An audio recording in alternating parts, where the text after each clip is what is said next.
Hello, it's Tia Maria, wig coach, and I'm doing a voiceover. I wanted to talk about the different types of adjustable straps that you might find on some wigs. And I have a few Trestlor wigs here. This one here is razor cut shag, but what I really want to focus on is the adjustable straps that you might see in a name brand wig. There are a few different types and some pros and cons, I believe, to each of them.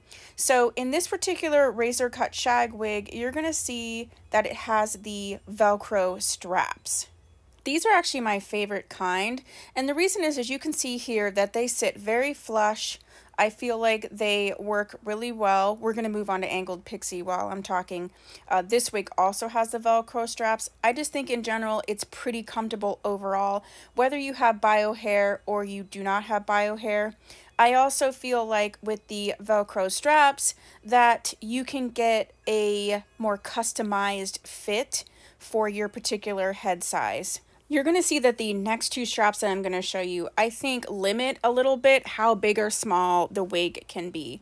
So now we're going to look at textured Pixie. This is another wig by Trestlor. There's videos on all these styles on my channel, and you can purchase all of these from tmwigs.com, which is my wig retailing website. But you're going to see the straps in this one are what you often hear me call as hooky-doo straps.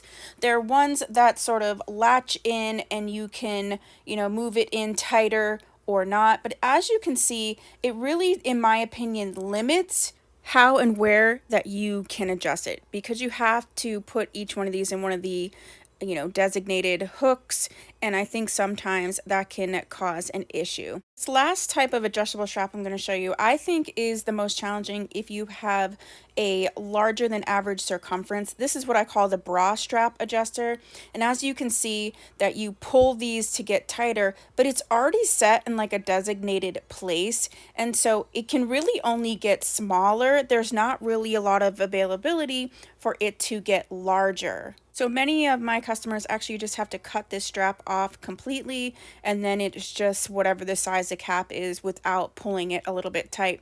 But even the way that these are positioned, it's already sort of pulling it tight in order to connect right there where the bra strap is, if that makes sense. So I just wanted to show you the difference in these type of adjusters so that you can decide which one may or may not be better for you. Please like and subscribe to my channel. I will see you soon. Bye!